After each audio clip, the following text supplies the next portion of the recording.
آج کے ان حالات میں مقابلہ کرنے کے لیے، ان گستاخوں اور بے ادبوں کے ساتھ لڑنے کے لیے سب سے بڑا ہتھیار یہ ایمان کا ہتھیار، عشق و محبت، حضور سے کامل وابستگی۔ وہ کیا کہا تھا علامہ نے، تم دیے باد مخالف سے نہ گھبرائے عقاب، یہ تو چلتی ہے تجھے اونچا اڑانے کے لیے۔ وہ اگر ذکر مٹانا چاہتے ہیں تو ہم ذکر اور کر کے دکھائیں گے۔ وہ اگر حضور کی بات کم کر رہے ہیں، ہم حضور کی بات ہر جگہ پہنچائیں گے۔ وہ اگر ہمارے ایمان سے کھیلتے ہیں تو ہم اپنے ایمان کو بڑھا کے دکھائیں گے، ہم اپنے آقا پر مر مٹ کر دکھائیں گے، حضور کی عظمت و شان کے جھنڈے لہرا کے دکھائیں گے۔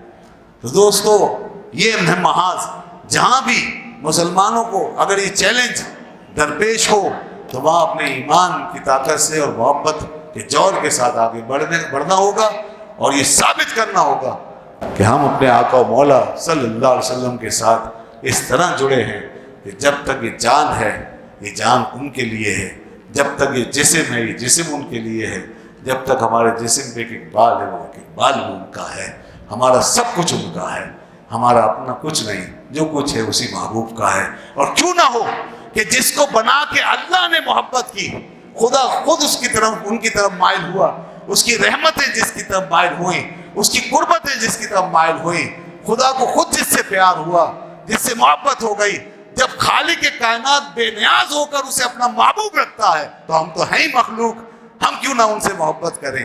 اس لیے جب وہ اللہ کے محبوب ہیں تو ساری کائنات کے محبوب ہیں۔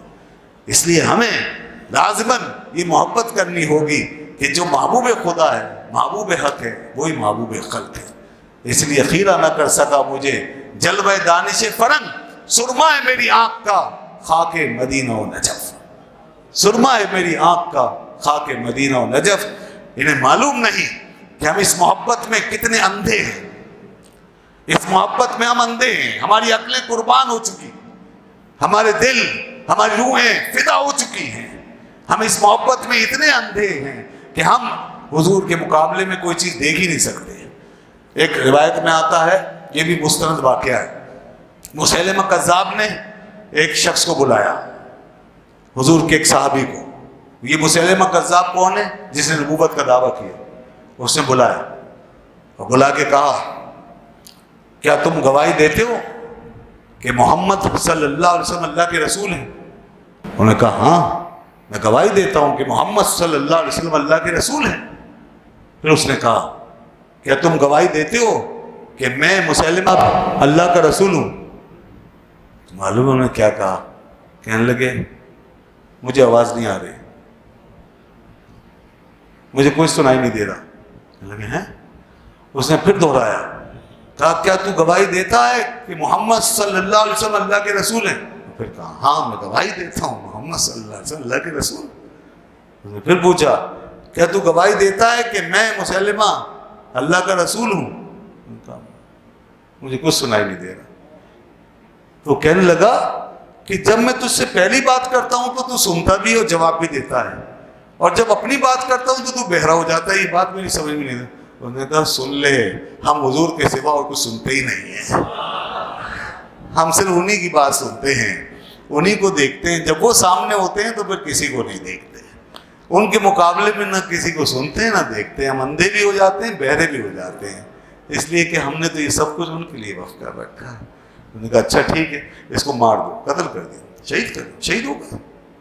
تو ہم ایسے لوگ ہیں جناب، تم کیا بات کرتے ہو، ہمیں تو کوئی نظر ہی نہیں آتا، ہمیں کوئی دکھائی نہیں دیتا، ہمیں تو بس حضور کا جلوہ ہمارے سامنے ہے، ہم اس کے دیوانے ہیں، انہیں جانا انہیں مانا رکھا غیر سے کام۔ اصل ذمہ داری تو حکمرانوں کی ہے کہ آگے بڑھیں اور ان کے خلاف جہاد کا اعلان کریں اور روکیں، جہاں تک بھی جانا پڑے جائیں۔ کیوں ڈرتے ہو؟ مٹھی بھر مسلمانوں نے کیسر و کسریٰ کا کیا حال کیا، دیکھتے نہیں پیچھے کون ہے؟ اور پھر جب ان پہ مر مٹنے کی بات ہے تو پھر کچھ نہیں بچا کے رکھنا ہے۔ یہ حکومتیں سلطنتیں کس لیے ہیں؟ یہ سب اللہ کے ہاتھ میں ہیں، وہی دیتا ہے حکومت، وہی بادشاہ بناتا ہے جسے چاہتا ہے۔ تؤتی الملک من تشاء وتنزع الملک ممن تشاء۔ اس لیے حکمرانوں کا کام تھا سب مل کے اکٹھے ہوتے اور آ جاتے سامنے اور ان کی زبانیں بند کرتے اور کرواتے۔ ایک اکیلا ترکی آگے، سب سے آگے نظر آتا ہے، سب سے زیادہ دلیری دکھاتا ہے، سب سے زیادہ ترجمانی کرتا نظر آتا ہے ترکی۔ سلام ہے اس کی عظمت کو، اردوغان کی عظمت کو سلام بھیجو، اس ربیع الاول میں اس کی عظمت کو بھی سلام بھیجو کہ وہ آج حق ادا کر رہا ہے، ترجمانی کر رہا ہے اور دل کی بات کر رہا ہے، ایمان کی بات کرتا ہے اور بہت آگے تک جا کے بات کرتا ہے، اکیلا ہوتا ہے مگر کرتا ہے۔ ساری دنیا کے حکمرانوں کو اس کے راستے پہ چلنا تھا، مگر کیا کریں، افسوس، دیکھو ذرا کیا حشر ہوا ہے، کیا کیا حال کر رکھا ہے، کیسے ٹکڑے ٹکڑے کر دیے۔ اب بھی یہودیت نوازی ہو رہی ہے، اب بھی کس طرح غیروں کے قریب ہوتے جا رہے ہیں، انہیں دشمنوں کا قرب حاصل کر رہی ہے ایک دنیا، مسلمان کہلانے والے، اسلامی دنیا، جن کو دنیا آئیڈیل سمجھتی ہے، وہ دوسروں کو اپنا آئیڈیل بنا کے چل رہے ہیں۔ یہ حال ہے، اور ترکی کہاں سے بول رہا ہے، پاکستان بھی یقیناً کچھ نہ کچھ بول رہا ہے، مگر صرف بولنے سے کام نہیں چلے گا، کچھ آگے بھی بڑھنا پڑے گا۔ ارے کم از کم ان کے سفیروں کو بلاؤ اور ان کو للکارو، کچھ کر کے دکھاؤ۔ ایک ہی بات ہمیشہ ہوتی رہے کہ سمجھائیں گے بتائیں گے۔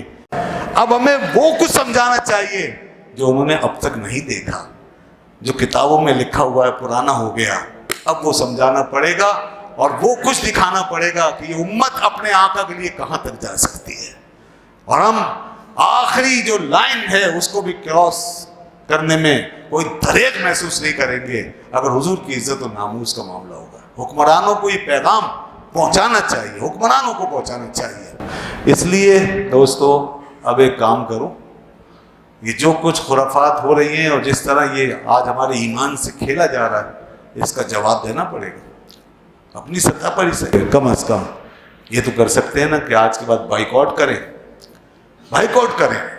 نفرت کا اتنا اظہار تو کریں۔ رسول اللہ صلی اللہ علیہ وسلم فرمایا 3 باتیں جب تک یہ اندر پیدا نہیں ہوں گی اس وقت تک ایمان کی علاوت نہیں پا سکو گے۔ ثلاث من کن فیہ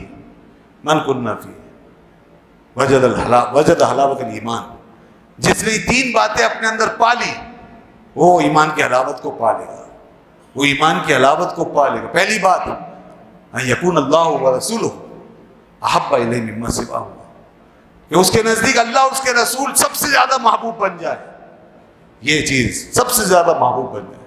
اور دوسری بات یہ ہے کہ جس سے بھی محبت کرے وہ اللہ کے لیے کرے، لا یحب الا للہ، جس سے بھی محبت کرے اللہ کے لیے کرے۔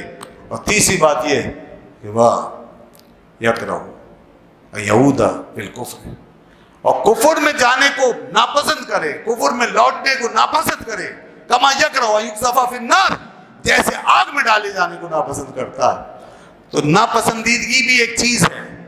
ہم ایمان کے مقابلے میں اور ادب کے مقابلے میں، محبت کے مقابلے میں جو چیز ظاہر ہو رہی ہے اس سے نفرت کا اظہار کریں۔ جتنی اس سے نفرت کا اظہار کریں گے اتنا ایمان سے زیادہ متعلق اور مضبوط ہوں گے، اتنا آپ کے اندر ایمان راسخ ہوگا۔ اور اب اس وقت اس نفرت کا ایک ہی طریقہ ہے کہ ایسے لوگوں کی تمام چیزیں، ان کے پروگرام، ان کی تمام فلمیں، گانے، باجے، ڈرامے، یہ وہ ساری چیزیں، ان کی تہذیب کی، ثقافت کی، ان کی پہچان کی، اس سے نفرت کا اظہار کریں اور ان کی مصنوعات کا بائیکاٹ کر کے ان کو معاشی نقصان پہنچائیں۔ یہ پوری دنیا میں یہ کام شروع ہو چکا، معاشی بائیکاٹ کریں، بالکل نہ لیں۔ جو فرانس کے آئٹم بنے ہوئے آ رہے ہیں بالکل چھوڑ دیں، مہم چلائیں پوری دنیا میں اور ان کو نقصان پہنچے اس چیز کا۔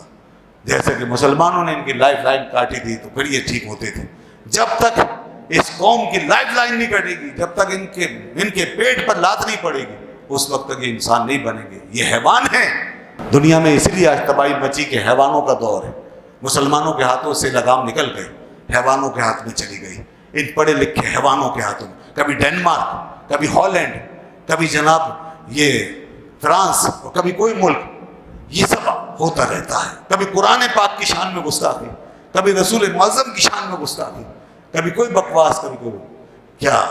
بتائیے کہ یہ ہے فریڈم آف ایکسپریشن، یہ ہے آزادی رائے، اس کو کہتے ہیں آزادی اظہار۔